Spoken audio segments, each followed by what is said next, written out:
La une des journaux, c'est avec Ibrahim Yero. Ibrahim Yero, bonsoir et bienvenue sur ce plateau. Bonsoir Bouli la Tunisienne et bienvenue aussi.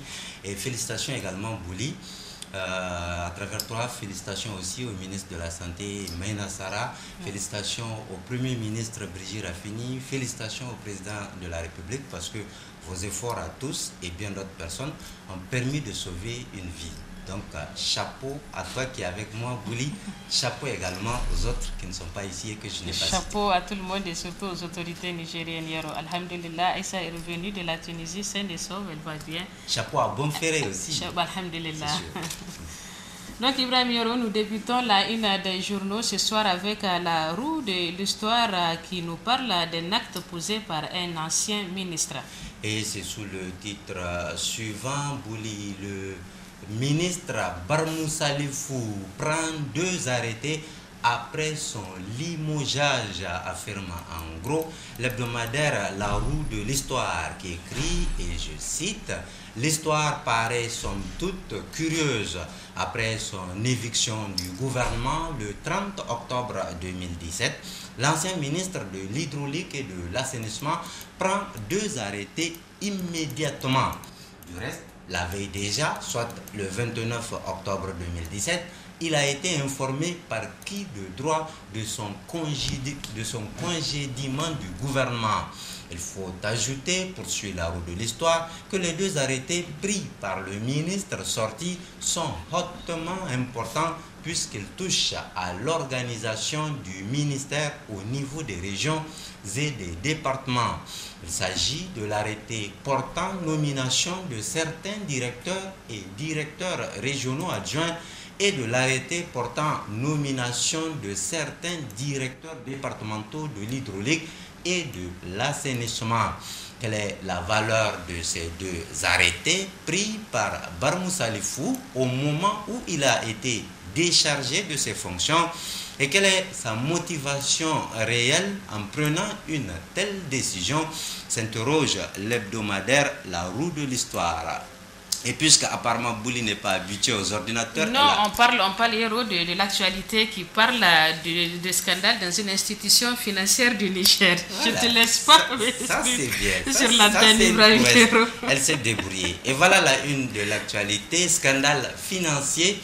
Plus de 2 milliards de francs CFA détournés dans les comptes d'une banque de la place, s'exclame en gros l'hebdomadaire L'actualité. L'actualité qui écrit, et je cite, c'est par le service de paiement à la carte Visa que le grand trou a été découvert par les experts de contrôle extérieur d'une banque de la place. Le grand bénéficiaire de cette manne n'est pourtant pas un inconnu dans les fichiers de la banque puisque client régulier depuis des années. Il aurait notamment profité de ses connaissances et amitiés dans le cercle de décision pour s'en mettre pleines les poches. Jusqu'à 2 milliards de francs CFA, s'il vous plaît, s'indigne l'actualité qui poursuit dans un pays où les difficultés se conjuguent au présent et à chaque minute pour des milliers de Nigériens qui n'arrivent pas à faire face à leurs besoins courants. Ce type de forfait n'est pas mince. Les investigations se poursuivent au sein de la dite banque dans laquelle l'État du Niger est majoritaire. Mais le plus important demeure le retour à la case départ de l'argent irrégulièrement ponctué par les mains invisibles, constate l'actualité. Le républicain ne semble pas croire à la version de départ volontaire de l'Adan Tchana du gouvernement. La vraie fausse démission de Ladan Tchana, annonce en gros l'hebdomadaire Le Républicain qui écrit, et je cite, l'ex-ministre d'État Hamidou Ladan Tchana a-t-il vraiment remis sa démission à ses supérieurs du gouvernement comme il le prétendait ou a-t-il été forcé à la démission? Le devoir d'informer et le souci de mettre fin à ces rumeurs distillées ça et là ont poussé le républicain à vérifier auprès des services du courrier du gouvernement pour savoir si une lettre de démission en bonne et due forme de l'ex-ministre avait été effectivement réceptionnée et enregistrée dans les normes administratives. Grande fut notre surprise, la surprise du républicain donc. Une telle lettre n'a jamais atterri dans les services compétents du cabinet du Premier ministre. À la vérité, poursuit le confrère, il a été remercié le dimanche 29 octobre 2017 pour ses innombrables impairs, affirme le républicain. Et la griffe comptabilise hier les différentes couches de la société qui rejettent le projet de loi 2018. La fronde contre la loi de finances s'élargit, prévient en gros l'hebdomadaire satirique La Griffe. La Griffe qui écrit, et je cite, « Après son rejet par plusieurs organisations de la société civile et même religieuse, la loi de finances 2018 fait l'objet de désapprobation de la part des structures syndicales. Au cours de la semaine écoulée, deux structures syndicales, et non des moindres, ont exprimé leur opposition à de nombreuses mesures fiscales contenues dans cette loi. La CNT dit ne pas comprendre la hausse des charges liées à l'électricité au vu de la médiocrité des prestations dans ce secteur. Elle considère même que cette mesure est contraire au protocole d'accord de février 2012 que le gouvernement a signé avec l'intersyndicale des travailleurs du Niger qui prévoyait une réduction de l'électricité au Niger. Une semaine plus tôt, c'était la Confédération démocratique des travailleurs du Niger, CDTN, qui était montée au créneau pour rejeter la nouvelle loi de finances. On le voit, poursuit La Griffe, même si tous les acteurs n'arrivent pas à se retrouver dans un cadre commun de lutte, la fronde contre la loi de finances 2018 est en train de s'élargir aux différents secteurs de la vie socio-économique, fait remarquer La Griffe. Et l'enquêteur fête le premier anniversaire de Massaoudou Hassoumi en qualité d'argentier du pays.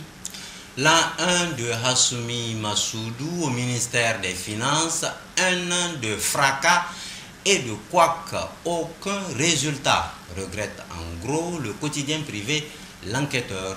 L'Enquêteur qui écrit, et je cite, « Octobre 2016, octobre 2017, voilà un an que nous subissons les excentricités de Massoudou Hassoumi au poste névralgique de ministre des Finances.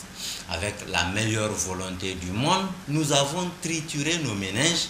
L'enquêteur a trituré donc ses méninges pour tenter de trouver au moins un fait édifiant qui plaiderait pour lui. En vain. Même la résorption d'une partie jugée importante par le FMI de la dette interne laisse à désirer. Pour la bonne raison qu'à la date d'aujourd'hui, il reste encore des milliards de LAP, entendez, lettres d'autorisation de paiement à régulariser, ce qui revient à déplacer tout simplement le problème. Mais accordons au moins un semblant de satisfecit sur ce plan au ministre des Finances Hassoumi Massoudou. Cependant, poursuit l'enquêteur, pour trouver un autre point positif à mettre à son crédit, il faut se lever très tôt. En vérité, nous n'en avons pas vu l'ombre d'un seul se plaindre.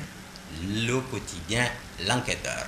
Et le monde d'aujourd'hui, Elhadji Ibrahim Yoro revient sur les déclarations du ministre de l'Intérieur suite à la manif du 29 octobre dernier. En tout cas, moi, je ne dirais pas Hadji Abouli parce que tu n'es pas allé à la Mecque. Pour se sauver, Bazoum cherche à créer une situation de crise ingérable, s'interroge gravement et en gros l'hebdomadaire Le Monde d'aujourd'hui. Le Monde d'aujourd'hui qui écrit, et je cite, « Le dessein du sieur Bazoum est d'effacer totalement le Lumana Africa par une dissolution pure et simple, comme du reste il a fait de l'association Actis Niger. Si la dissolution de cette association n'a suscité aucun remous, le ministre de l'Intérieur sait pertinemment qu'il n'en sera pas de même en ce qui concerne la deuxième force politique du pays, le moderne Falumana Africa, dont la plupart des sympathisants accusent la direction d'être peureuse entre guillemets parce que nous ne voulons pas aller dans la logique de l'affrontement souhaité par le PNDS Taraya. Tout premier flic du pays qu'il est, le président du parti au pouvoir ne sait que trop bien qu'en cas de dissolution de l'Umana Africa, les responsables de ce parti ne pourront pas maîtriser la colère des militants et sympathisants, à moins que ce ne soit son objectif inavoué. Comment? Depuis plusieurs mois, Mohamed Bazoum n'est plus en odeur de sainteté avec le président de la République, Issoufou Mahamadou, son camarade politique, croit savoir le monde d'aujourd'hui. Dans sa parution de cette semaine, Hiero, l'éclosion rapporte que le moderne Faloumana s'est dit prêt à affronter le régime après les déclarations de Bazoum Mohamed, justement. Tension politique, l'Umana Africa sur le pied de guerre, s'inquiète en gros l'hebdomadaire L'éclosion. L'éclosion qui écrit, et je cite, la tension politique est à son comble. En une semaine, le moderne phare l'Umana Africa de Hama Amadou a opéré 3 sorties médiatiques sur le même sujet. Ce n'est pas courant. Et toutes ces adresses au public trahissent une grande colère et une détermination à toute épreuve. Colère à cause des accusations et harcèlements dont le parti de Hama Amadou est l'objet depuis plus de 4 ans maintenant. Détermination à se battre pour survivre et à refuser de se faire marcher sur les pieds par un adversaire politique impitoyable. Désormais, l'Umana Africa est fâché et ça ne présage rien de bon. Les positions sont on ne peut plus tranchées. Le premier, entendez, le PNDS Taraya, veut coûte que coûte en finir avec son adversaire politique, et le second, Modern Fall l'Umana Africa, acculé, ne voit d'autres issues que la lutte. La confrontation risque d'être inévitable et ce n'est de l'intérêt ni de l'un ni de l'autre, encore moins du Niger. Certains n'hésitent plus à évoquer le triste souvenir des partis RDA et Sawaba qui se sont affrontés sans merci et plongé le Niger des années 60 dans une division que Seyni Kounché a mis beaucoup de temps, d'intelligence et d'énergie à colmater, déplore l'hebdomadaire L'éclosion. Ibrahim Hiero, merci. C'est la fin de la haine des journaux cette semaine, Hiero. Inch'Allah, on se retrouve la semaine prochaine. Inch'Allah, merci aussi, à la semaine prochaine.